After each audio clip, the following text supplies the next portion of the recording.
po sa ating lahat. So, totoo nga po yung naramdaman ni Edo dito. Alam naman po nating lahat na matalino si Eds at alam po niyang makiramdam.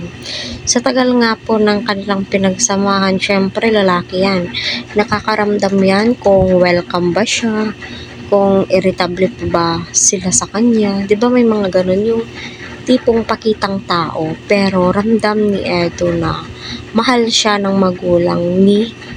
So, ayun no, patuloy po natin suportahan si Kuya Val, Kalingap Rap, Kalingap Eds, at ang Edsy. Wag po natin skip ang kanilang ads para sa ganun nga po ay marami pa pong kababayan po natin ang kanilang malingap and syempre ang kanilang matulungan. So, yun na nga po no. Kita naman po natin na alagang-alaga ni wifey si Eds.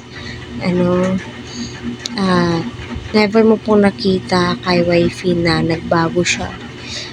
Habang tumatagal, parang nagiging strong po sila. Parang tumatatag yung pader or yung pundasyon nilang dalawa.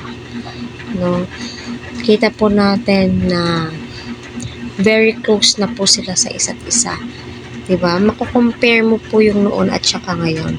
At yun na nga po, no, ayaw ni Eds na kapag nasa harap po sila ng hapagkainan, ayaw ni Eds na hindi po niya katabi si wifey. Dapat, no, andoon si wifey. Kapag usap siya, diba, nung umalis si wifey, no, sabi, halika nga dito, sinabing ka naman. So, masasabi mo po talaga at ramdam mo syempre no, na seryoso si Ed sa mga sinasabi niya, yung mga binibitawan po niyang salita, yung mga paalam po niya, kita po natin na hindi po niya or never po niyang binaypas ang magulang ni girl, di ba?